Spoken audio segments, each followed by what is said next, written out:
Hold on, let me like fix this. Okay.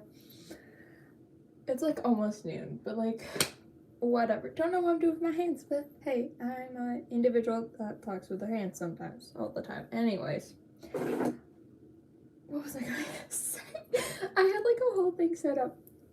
No, I didn't. I just was like, oh right, this should be talked about. I just remembered what I made this title. So the title is Behind the End Score.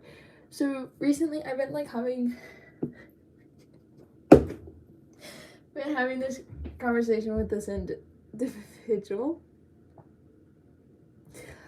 Sorry, I'm reading the chat. Anyways, having this conversation of basically how when you go to like a game or a match, sure, the end score determines who wins or loses, but honestly, the performance of the players leading up to the end of the game are what make it the most enjoyable and truly determine who loses or wins, and not just what the final score says.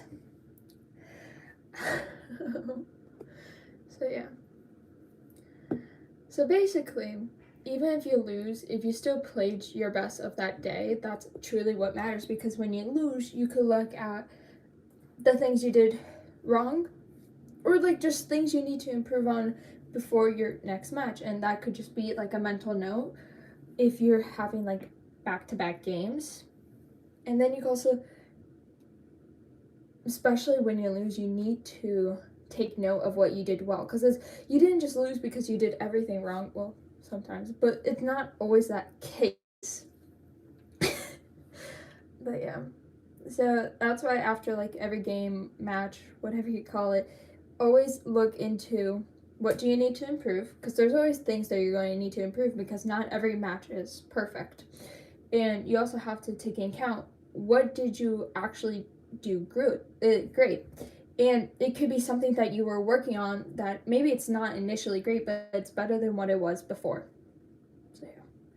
So just remember that when you go into a match and when you finish and during, you have to think of your perspective of things. Do you want to be negative, or do you want to be positive and grow more? Do you want to have an open mind or a closed mind? Because a closed mind, that's going to give you a lot of stress and anxiety. Open mind means you will let the mistakes happen and you'll let them pass. You take note of what you need to improve, and then you push it away.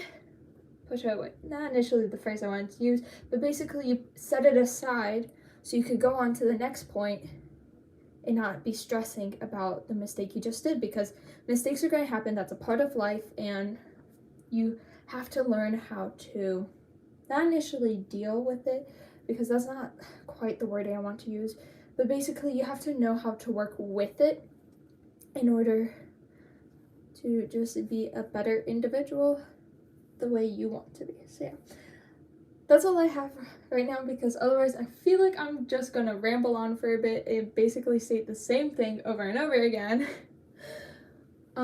So yeah, if you did enjoy the video, be sure to like and subscribe, and if you do subscribe, hit the notification bell so you know when I go live and when I make posts. So yeah, also comment what type of videos you want to see, if you want to see more advice and other things, because I couldn't think of another video. Anyways, we'll see you all next time. Bye, y'all.